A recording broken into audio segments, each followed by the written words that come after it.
10:30? Yeah, Rush is around here somewhere. Okay, 10:30. 20 streamers all sitting here together. And we will talk about what is next for X-Plane and X-Plane 11, and we're going to start with Ben Sutton, who is now pretty much the nerve center of Laminar research as much as me now for. So here we go. Thank you.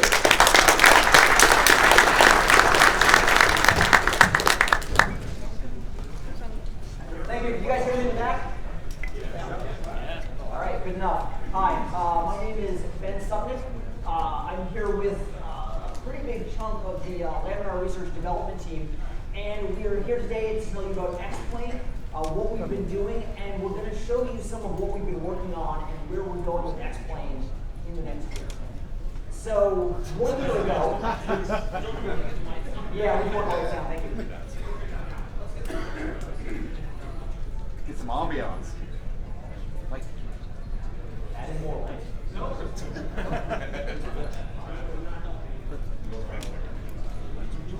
Perry to the rescue. All right. Right. Plug in now.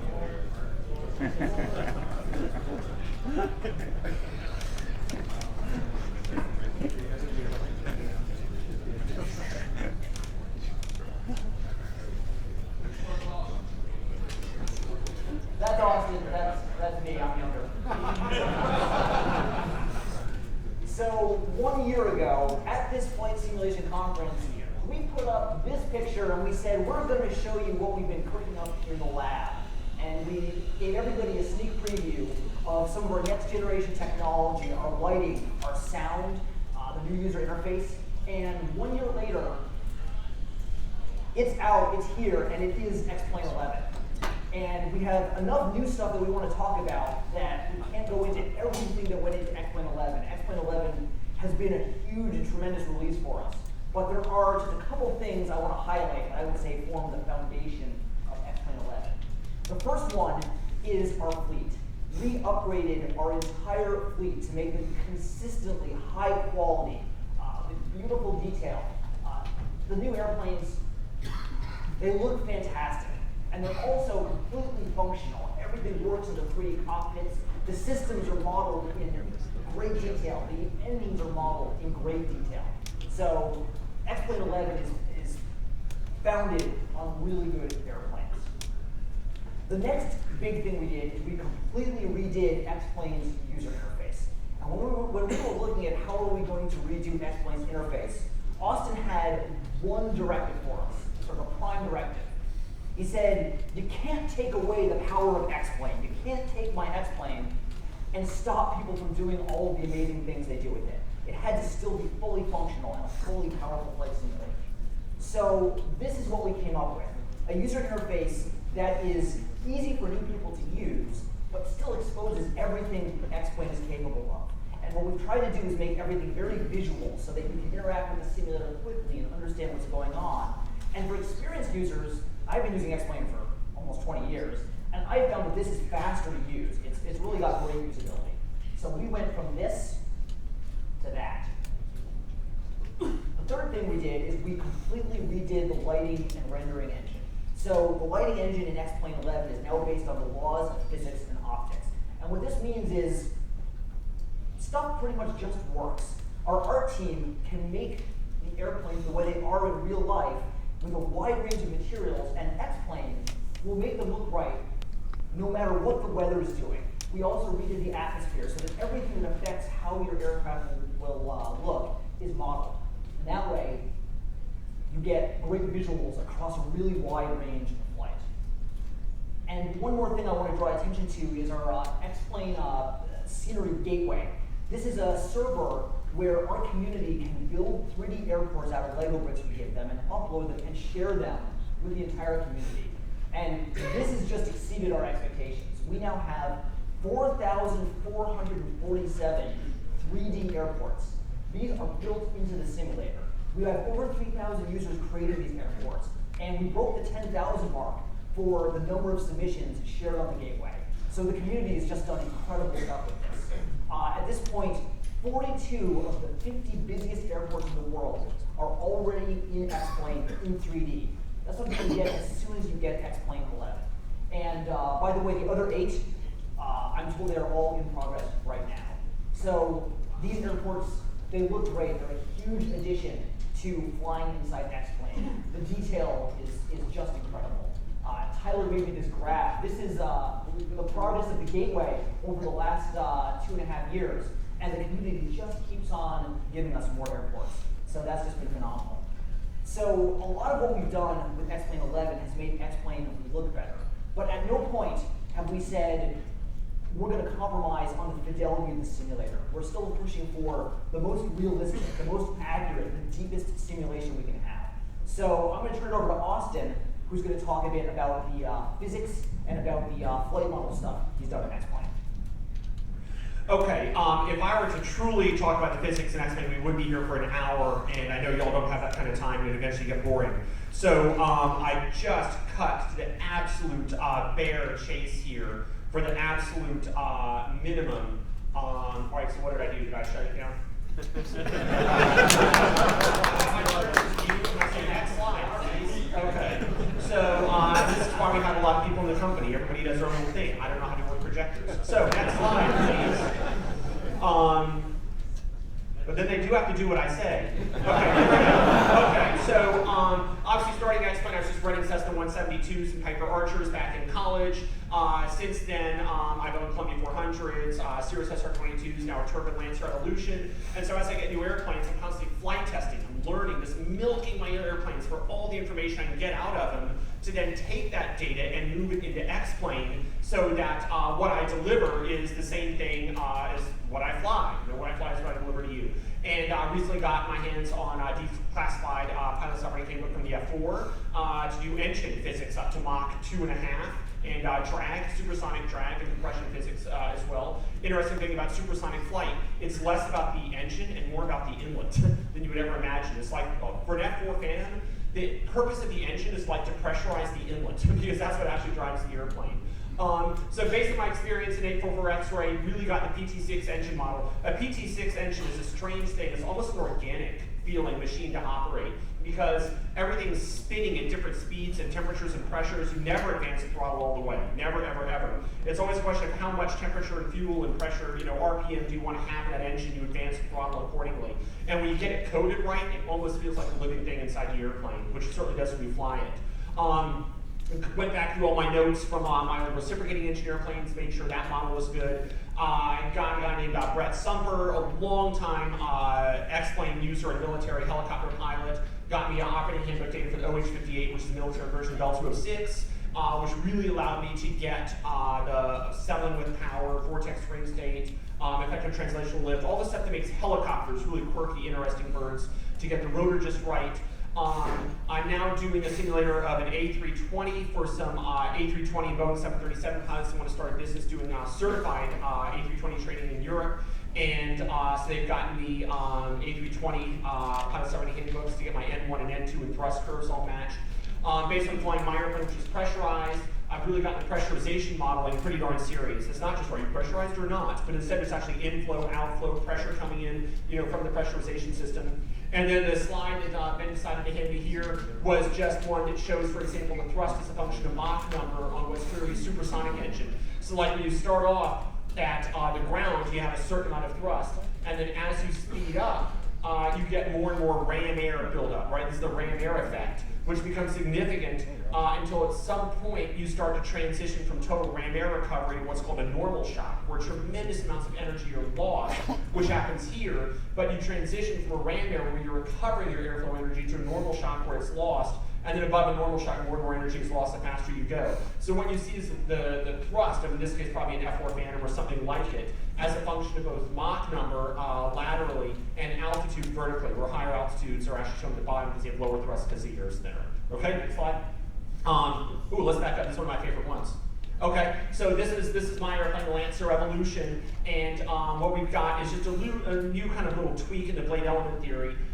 We now have all the little forces that are built up on the wings. They actually deform with the aircraft structure now. So as the wing flexes under G-load and turbulence and stuff like that, the little thrust vector, lines, the points where the force, is emanating from, move with the flexing wing. So even as an aircraft structure, flexing in turbulence and whatnot, the lift and the drag and the moment is all being applied in the right place on the airplane.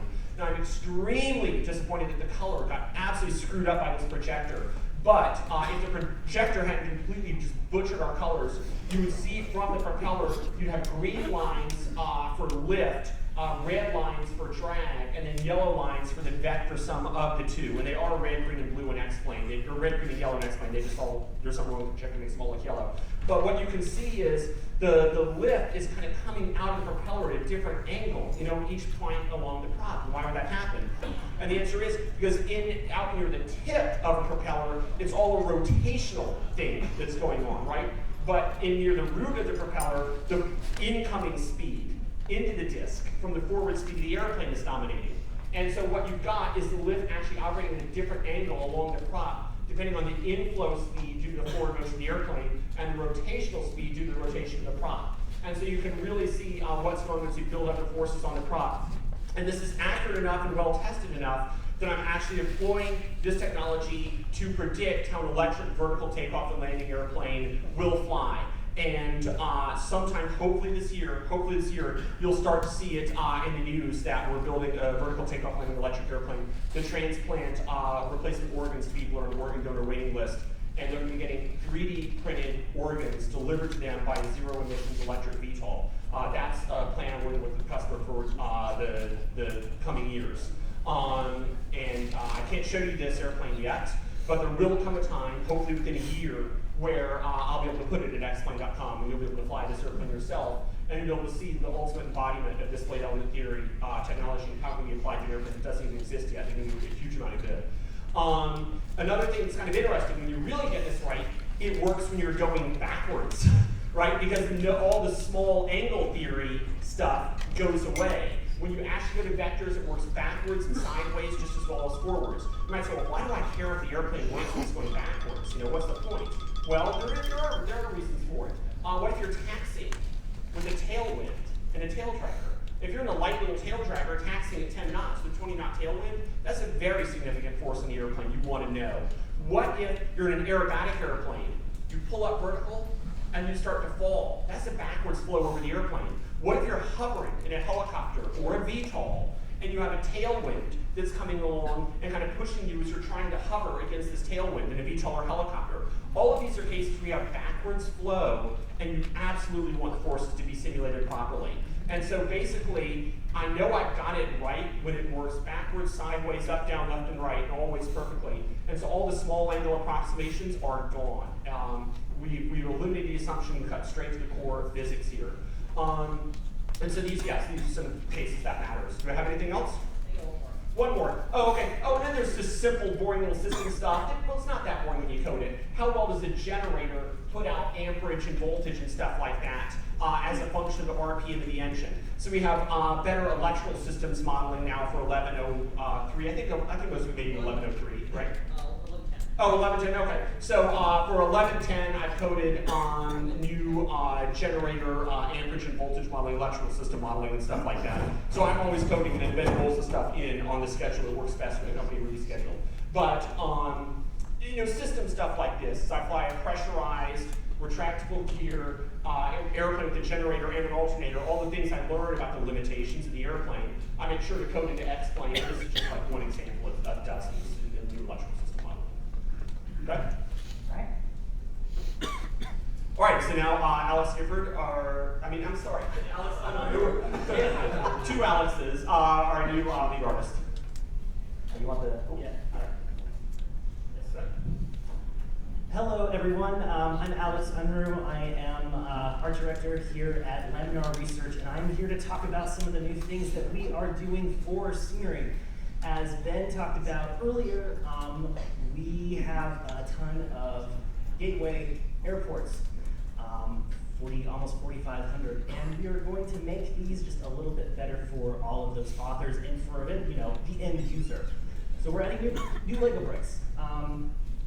Let's start with the Jeremy Clarkson Top Gear joke right here, but we actually do have a whole bunch of caravans. There is a a suite of them, and we'll start on the vehicles here. Forklifts, they come in a whole bunch of multiple colors. They hold different cargos and everything else. I mean, freight forward, cargo terminals, everything. It's always about the small details, especially when you start adding everything in. More rural airport fixtures, you're going to see these glider trailers happening. And of course, we have new buildings.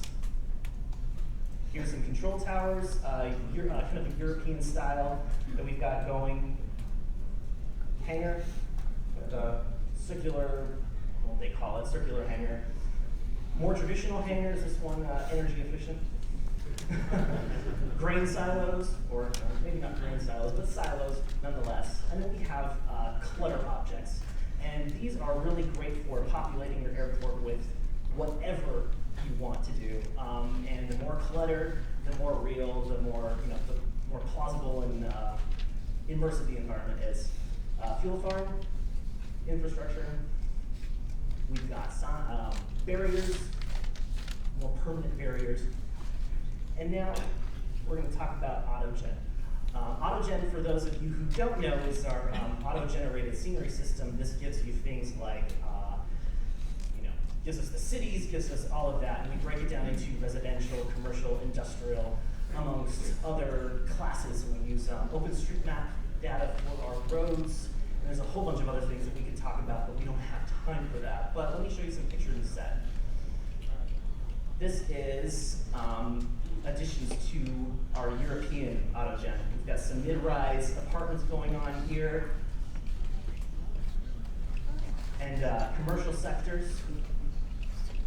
A lot of new assets here from our artists. And you'll notice that they're all very meticulously detailed, which is great for the immersive experience. And the more AutoGen you have, the more variety you're going to get in the world.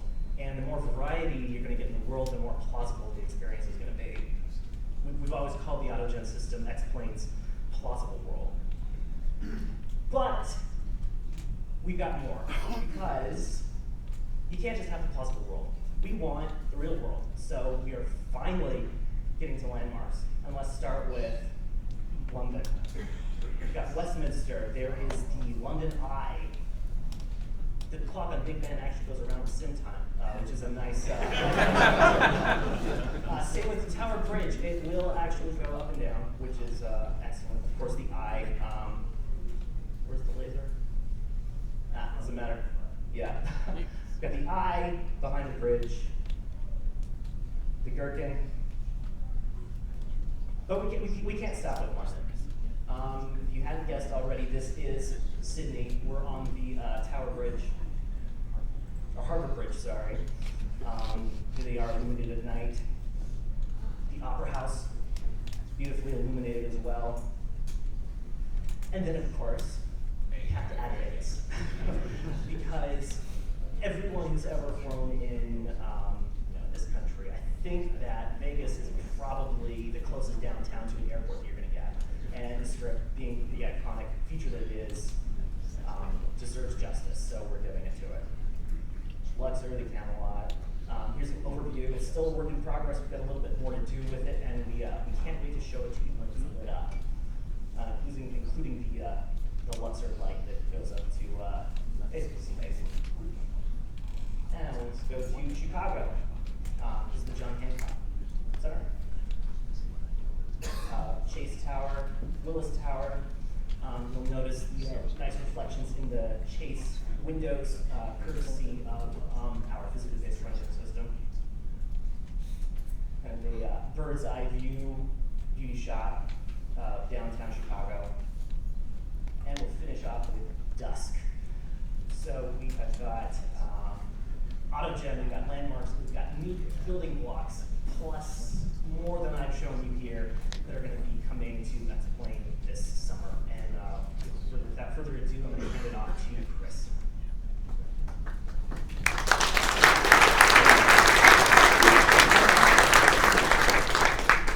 Before I talk about VR, I just want to emphasize those aren't scenery packs. Those are That's default scenery. That's what you get right out of the box. Don't hit update when you get that stuff. Okay, virtual reality. Who here has tried a VR headset on anything? Quite a few of you. Who thinks it's an elitist fad that should go away quickly? Only one? Well, I get sick from it. I get sick from it too. I have to admit, a couple of us here, I won't name names, but kind of thought, oh, this fad is going to go away. But then I tried it, and I don't think it's going away. I think it's going to be one of several futures of flight simulation. And I hope to convince you too. We do have a booth out there with an Oculus Rift and an HTC Vive, both set up. You can sit down and try the system. It's not done, but it's usable, and it's worth a few minutes to try it out. So, just real quick, how VR works, in case you cared or don't know. Normally, this is what we render. Sim puts together a picture of the environment in the cockpit and gives it to your monitor, and you're done. We need two of them. We got two eyes. And if you notice, the right eye and the left eye have slightly different visions. The right eye has more view on the right side, and the left eye has more view on the left side. But that's not enough either. It has to get warped. So it looks like this, because the VR headset have lenses in them to focus the image to your eye, and it's going to warp it. So we have to warp it the opposite way so the lens will fix it. Ben's first attempt at this, he got the right eye working and not the left eye. It's fast. And, we call it VR. There's Pirate Austin. VR features. So what do we have? First of all, it's extremely easy to use. You get your system set up with the VR headset in general, do their room calibration, which lets you walk around your room and identify where there are objects that you're going to bump into, because once you have this headset on, you're going to lose complete track of where you are in real space. So you set up your environment. But once that's done, as far as X-Plane's concerned, there's one checkbox in the graphics settings. You turn it on and you're done. There's no other hardware needed. You don't need a joystick, you don't need a yoke, you don't need pedals. You can still use them if you want to. Some people have amazing rigs set up at home. You can still use that if you want to, but you don't have to. Once it's set up, with the Oculus, you tend to get about 180 degrees, and then you start to lose the sensors. With the HTC Vive, you get a 360 right now, because you can put in multiple sensors, so no matter where you turn your head, it can track you. And 6 degrees of freedom, which means you can pretty much look in anywhere, in any orientation you can imagine. You can go up underneath a wing, it'll still track you. You can walk around. You can walk around the wing, you can move seats in the cockpit, you can do whatever's comfortable for you. But you're limited to your small office space. So we do have a teleport feature which allows you to press a button and it puts out a little arc and you can point to where you want to go. And when you release, it will move you to that spot and will orient you the way you want to be. So you can basically move around the airplane without ever leaving your chair. Full 3D cockpit manipulation with haptic feedback. So the Garmin knobs in particular are a good case for this. So you reach out, you grab it with the controller, and as you turn your wrist to turn the Garmin knob, the knob's turning in the sim, and you get a little boop, boop, boop, boop in the controller, so you can feel in your hand the clicks. So you don't even have to look. You can still count the clicks and know how many kilohertz or whatever you've changed on the radio. Our default fleet is going to be fully done, so that every button, knob, switch, any kind of manipulator, doors, windows, everything will be completely operable using just the VR controllers. We also have the X-Pad, as we're calling it, so Apple doesn't sue us. It looks just like an iPad though. It will have maps on it. It will have shortcuts, so you can do sim things right there from the X-Pad. It's your companion. We don't have this yet, but I'm just thinking in the future how cool it would be, because you can take this right now and you can stick it on the center of the yoke, and as you fly, it follows your yoke, just like you have it mounted there. But how cool would it be if we can get approach plates on there for you? Or do all your flight planning through there, talk to ATC through submit your flight plan through it. That's where I'm headed with it, because I want you to be, once you're immersed in VR, it's amazing, and you don't want to have to keep taking the headset off to do things in the sim. So I want you to be able to stay in the virtual world. So I said our default fleet would be fully supported, but what about all of those other planes out there? So authors can make changes to the aircraft to add magnets, and the magnets are places that you could mount things. So like we said, we have the X-Pad, you could mount it on the yoke, but maybe you want to be able to mount it on the side window where you have it mounted in your real plane. So the authors can simply add a simple a little bit of line to their OBJs to put a magnet there. Other than that, we've done all the legwork to get manipulators working with the controllers. And we've tuned it so that it feels like you're operating the real thing. If you're turning a knob that moves 270 degrees full deflection, maybe it's a light, just a light brightness knob or something like that. We've tried to get it so that that same amount of movement in the VR controller will turn the knob. So we've done all the legwork for you, but your planes have to use those same types of manipulators. It can't be custom manipulators.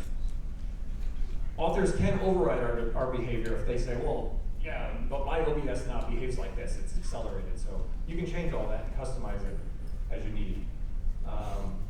We don't have guidance out yet, but we will have guidance out for aircraft authors so they can start getting their planes ready for this kind of thing. The best idea, though, is standard practice. Stick with Laminar's manipulators rather than writing your own in Lua or Saddle. I hear this a lot. It's too expensive, who cares? Get back to whatever feature. That's kind of not true. And I take the same, I get defensive for mobile too, because I also work on the mobile platform. All of this stuff is intertwined. We would not have the ability to do mobile if it weren't for desktop, obviously. We wouldn't have the ability to do VR if it weren't for all of these things. So the beautiful V11 user interface, that started on mobile, because we redid a whole new GUI framework for mobile and brought it over to desktop. We have Fmod sound now, so the sound is 3D and immersive. I didn't even realize how bad it was going to be without this, because you have the headset and you're turning around constantly. You don't do that when you're sitting there in front of a monitor. You don't get that 3D sound. You don't get the need for the 3D sound, but with the headset, you do. You need that. And it's interesting because you can be sitting in the pilot seat and you could lean out the window in the Cessna and you'll hear how loud it gets when you stick your head outside the window, because the sim says, hey, you're outside. I'm going to take down the attenuation that we had there. So without the sound, we couldn't have VR. We had to have the sound. This is a big one. Everybody cares about this one. Performance. In order to get VR running, VR has to be at least 45 frames a second, or it starts to, you'll get nauseous, believe me.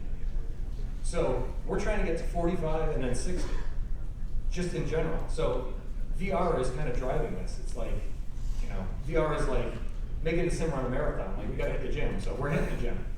We're cleaning up the graphics pipeline, we're modernizing, then we'll talk about Vulkan. Everybody thinks about Vulkan? And of course, as awesome as the physically based rendering and the mid-lighting model and the reflections, as awesome as that is, you have to see it in VR. Because the reflections update as you're moving your head, and each eye has a completely different reflection. So in all of the gauges on the six-pack, the Garmin, everything, as you move your head, you see the reflections moving with you. It's completely convincing. And of course, this is a big one, fully functional 3D aircraft. So this has forced us to pay very close attention to the manipulators in the cockpit. Not just that they work, but that they work correctly. So for example, if you have a switch, a row of switches in the plane, with a mouse, you just click it, you expect it to act. But on mobile, that's not true, because on mobile, you use your fingers to interact with it. And you don't want to tap it to move a switch. Your brain says, I'm going to move this thing. You want to touch it, and you want to move your finger up. So it has to behave properly. And with VR, it's the same thing. You don't want to move your hand there and click it. It's a switch. You want to move it, like a lever. Same thing with the gear. So not only are the manipulators, are we putting them on all kinds of things now, but they're also reacting the way that our brains expect them to, because the VR controller and the mobile touchscreen are just extensions of our bodies, whereas when we use a mouse, there's this layer of indirection that lets us cheat a little bit and just let you click things. So everybody benefits.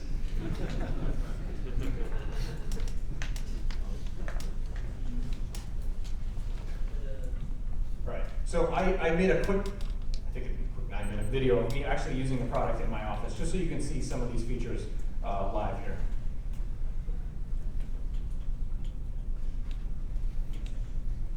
Hello everyone, I'm Chris. I'm one of the X-Plane developers, and the purpose of today's video is to give you a very brief run-through of some of the features of support for virtual reality headsets with X-Plane 11. I'm here in my office/family room, and a little limited on space, so you can see these lines on the ground here represent the boundaries that I can walk in without bumping into my desk and other things. So if the lines appear, it means I'm on the edge. getting close to hitting something and it's warning me. So try to stand in the middle to keep the lines away, but like I said, the office is a little bit limited in space. Wearing the HTC Vive right now, and I have two of the default Vive controllers, and you can see our own little object models of the controllers here in my view.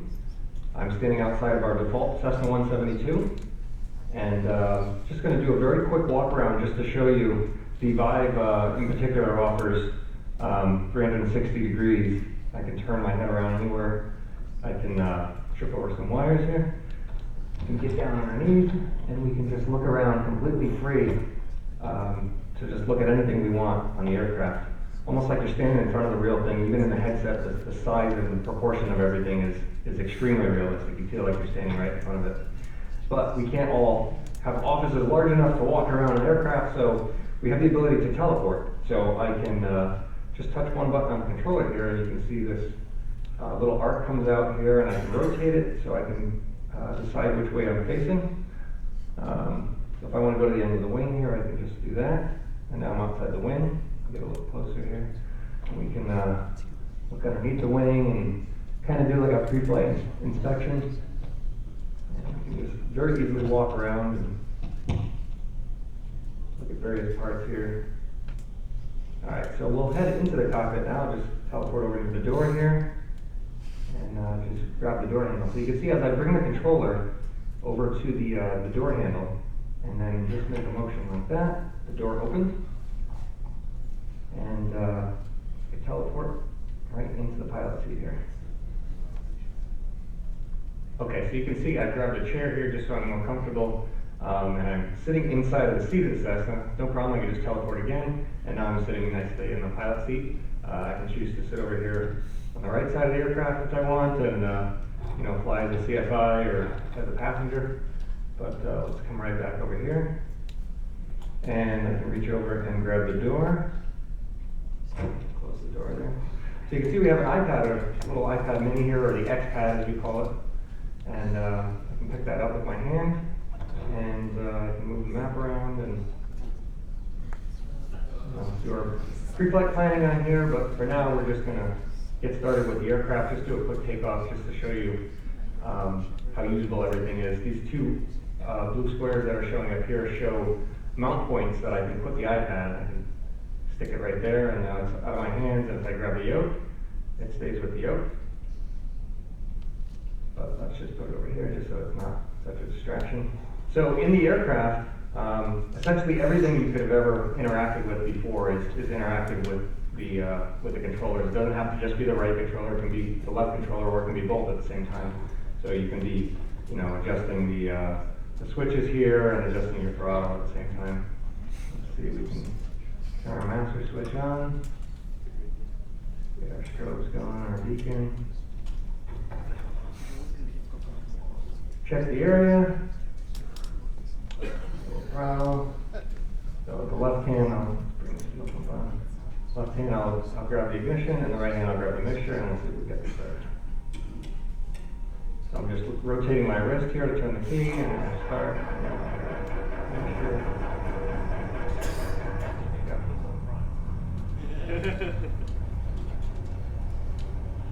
All right, so that looks good. We'll bring our avionics on. And we have our GPS up and running, and we'll just do a quick takeoff here. So I have access to pretty much everything. I can adjust my trim here. We'll set the trim for takeoff. Fuel tank looks good. We can adjust the flaps here, but we'll do a flaps up departure. So with this hand, I can grab the yoke. Just rotating my wrist here to turn the yoke, and then pitch up and down to adjust the pitch here. Down here and turn the circuit brake on. I'll grab the throttle. Forward, down.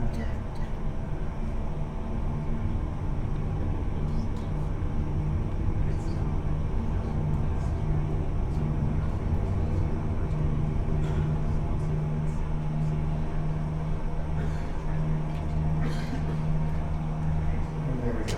So I can let go at any time and have both my hands back, and the yoke will hold that same pitch and roll. Look around.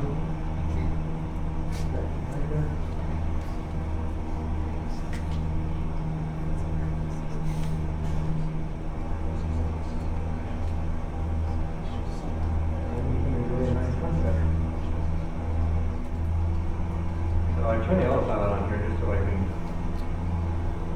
plane stay stable here and not have to worry about babysitting it while I show you that even the Garmin displays here, we can completely interact with them just as we would with the rest.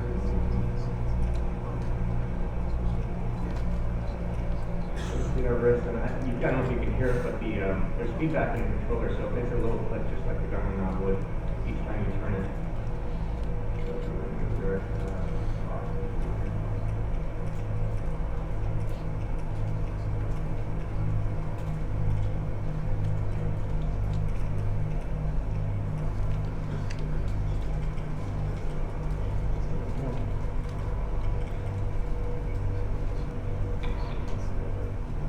So one other quick thing I'll show you is I can just press the menu button on this controller and it brings us to our hangar here. And let me just put this behind me so you can see it the wrong way.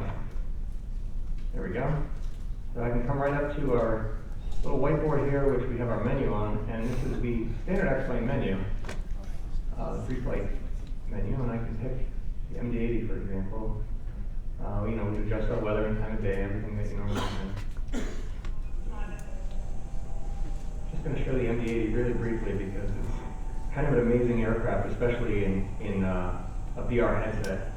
The entire overhead panel, every one of these buttons and knobs and switches you can completely interact with. Even these little guarded switches like if these are the starters, so the engine's already running, but that's the great thing about VR. You can fool around with stuff, but you can interact with all of these things and close the switches when you're done. Turn the wipers on. Go along the dash here, and it's an amazing amount of things you can interact with. Even the this one down here, you can adjust your lighting. You can see the floodlighting and the window changing and then there. Of course, the FMS works as well. You can punch in each key that you need to. And like with the Cessna here, I can teleport over to the other side, and I can be the first officer on this side, or I can teleport back here, right in front of the door, open the door, and I can go and sit back here as a passenger if I like to. So that's it, just a quick run through of some of the features that we have coming in future updates of X-Plane 11. VR is a really big topic, so we may do a video devoted to each feature where we can spend some more time discussing it, but I wanted to keep this video as short and quick as possible for the presentation at Harvard.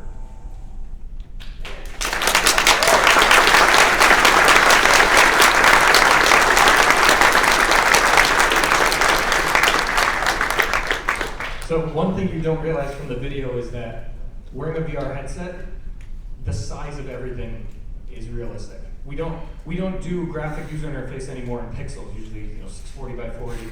The API asks us for meters. So when I made that whiteboard, I said, oh, it's 6 feet, it's 2 meters. So when you stand outside of an airliner, you do this and you're just looking at a tire that's like this tall. When you stand outside the Cessna, you duck underneath the wing. Like, it's extremely realistic as far as the size of things goes. So I'm gonna hand the mic over to Philip.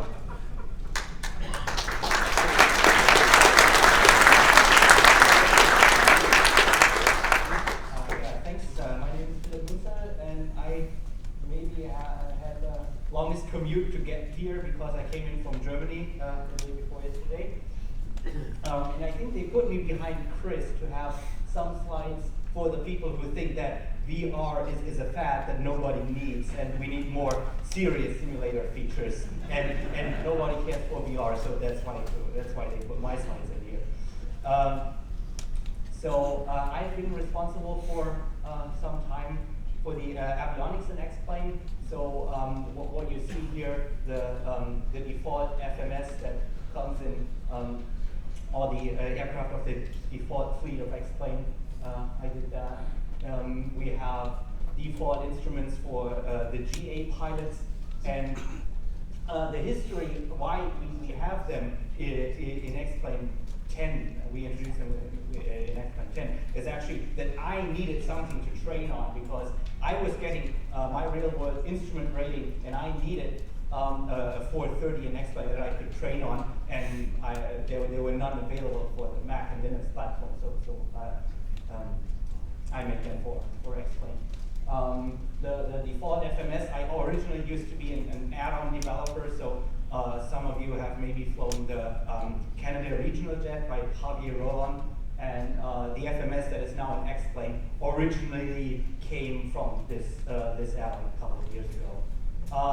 And I'm here to announce this. This is what is coming into default X-Plane 11 as a free update. It's not an add-on that you need to shell out more money for. It comes as instruments that add-on makers can put into their aircraft.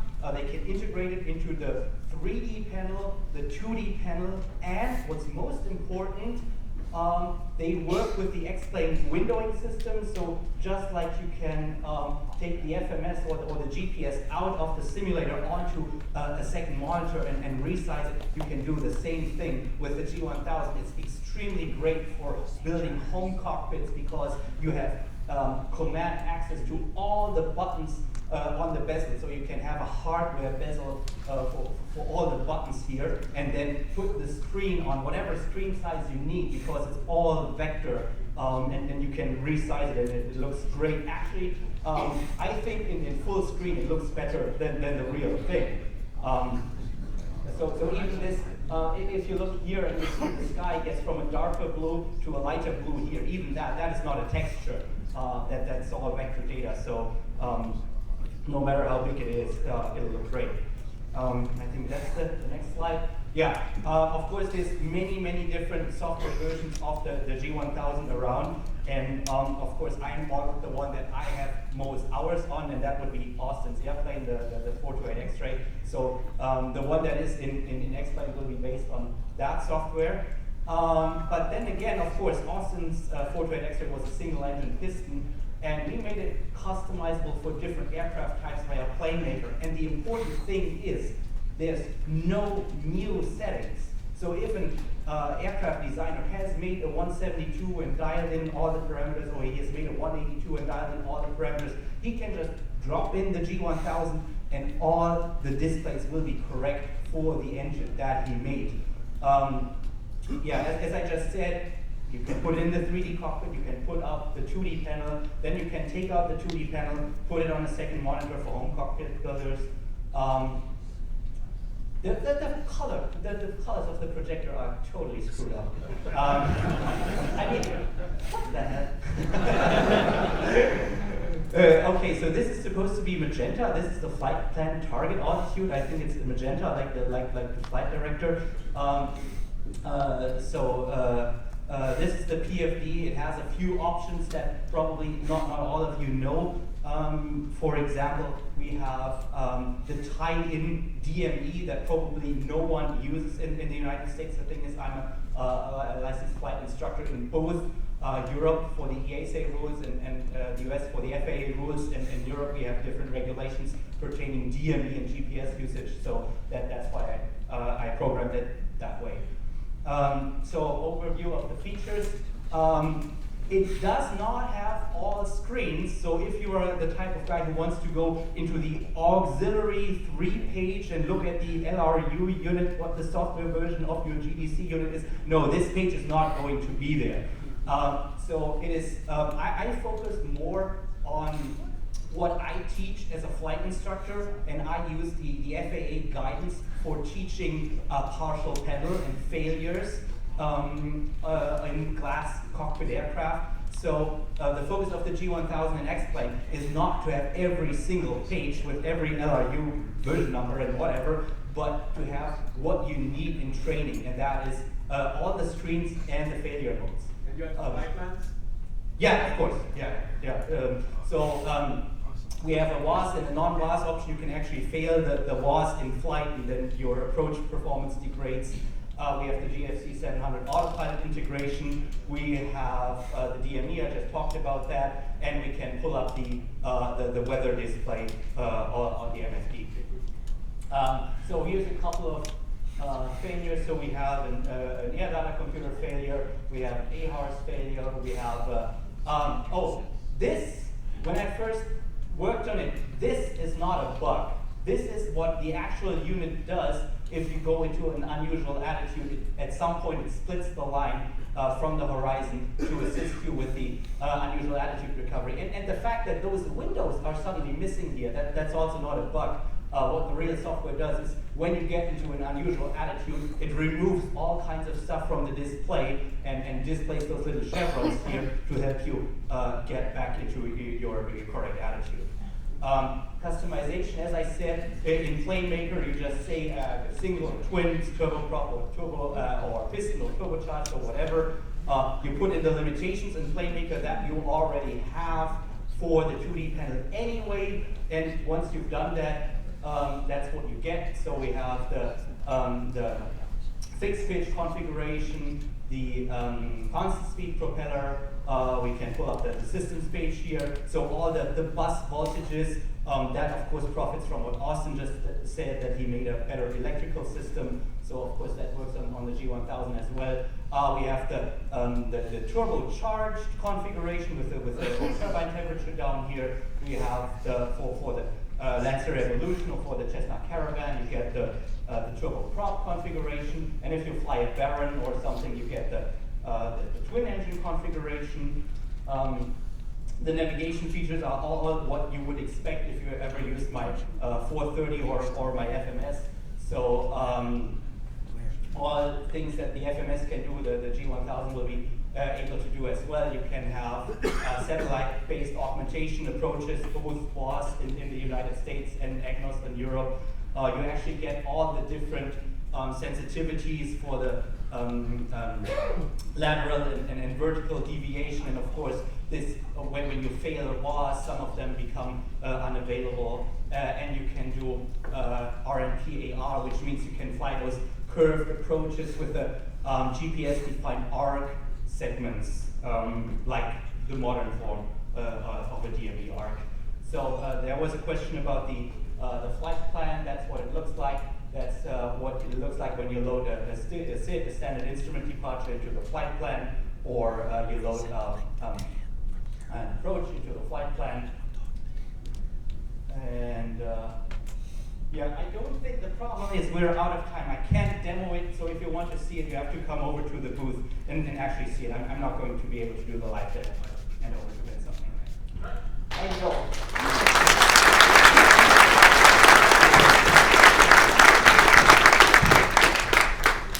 So everything we've talked about so far, these are all things that make X-Plane an amazing flight simulator. These are all going to be things that make X-Plane great to fly. But I want to shift gears a little bit and talk about things that make X-Plane great to build a flight sim ecosystem on top of, things that are good for add-ons, for building home cockpits. I want to talk a little bit about the state of X-Plane, the platform. So about a year, maybe a year and a half ago, Austin said to me that, he said, I want X-Plane to run at 60 FIPS and no stutters.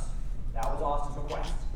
Being a good employee, I said, oh my God, Austin, we're going to have to ship X-Plane 11. It's really, I haven't done any of my features yet. It runs at 3 FIPS. I'm really stressed out right now. Why don't we not talk about this for a year?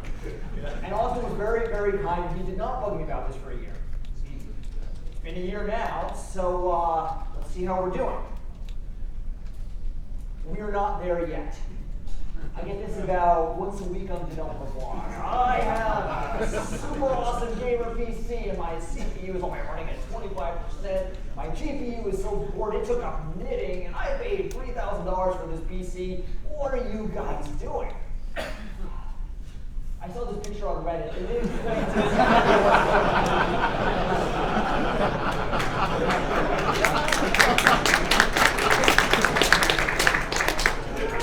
Here's the problem. We have one CPU core doing all the work of trying to render the graphics. And if we've got more, they are standing around for 25% CPU utilization. What that really means is that one core is doing all the work and 3 cores are not. And the GPU is bored because that one core, who's trying to do all the heavy lifting himself, can't talk to the GPU fast enough to tell X-Plane how to draw at faster than 35ths. So this is not so good.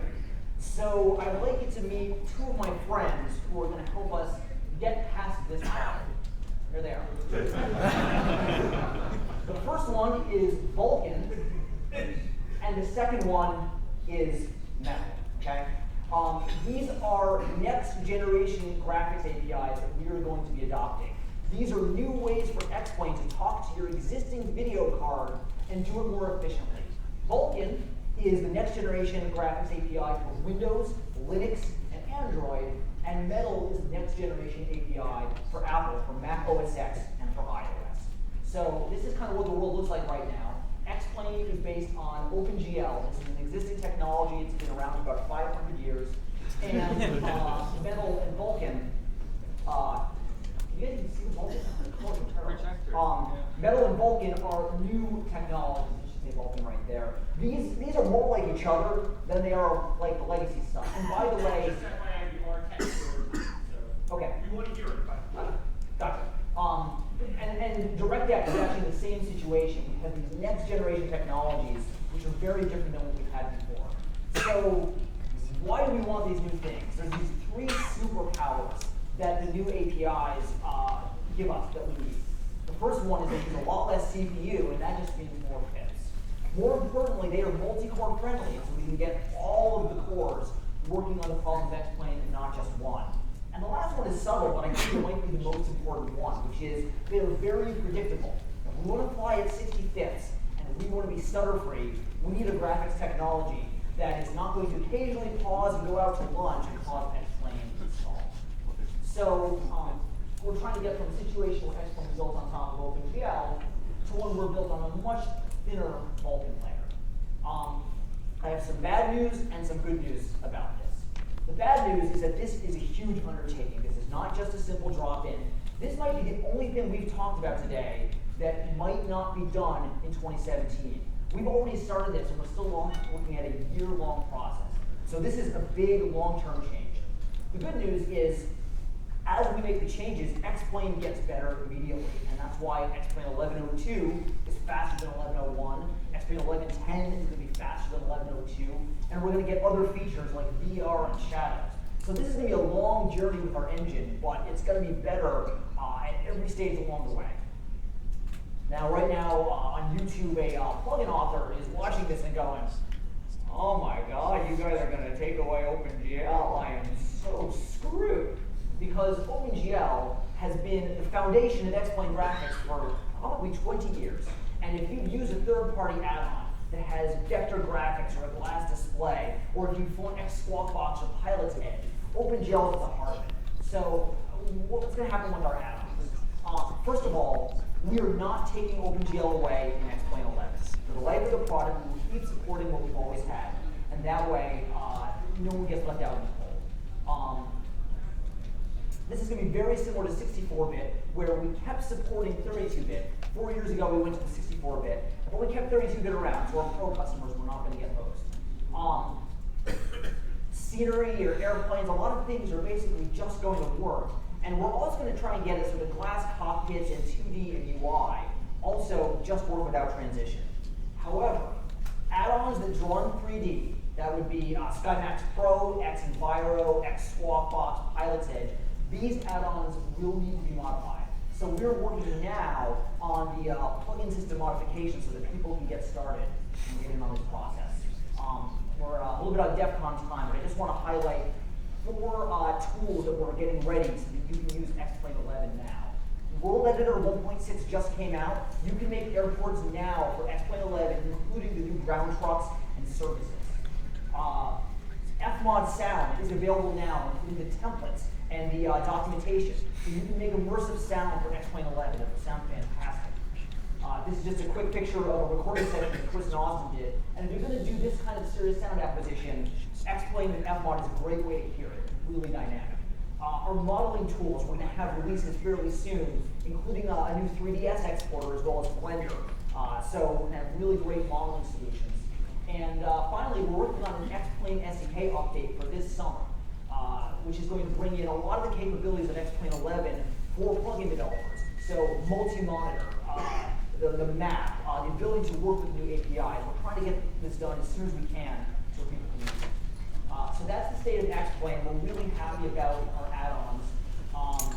We should have some of this stuff out ASAP. We're going to have a lot of this stuff over the summer, and probably VR in the fall. I can't really predict when we're going to have molten metal. I don't have a crystal ball that good, but this is what we're pushing at. So thank you for. Guys, there's a panel upstairs that we're supposed to be on at 5 minutes. We'll take questions until they take us out of the room. But thank you for joining us.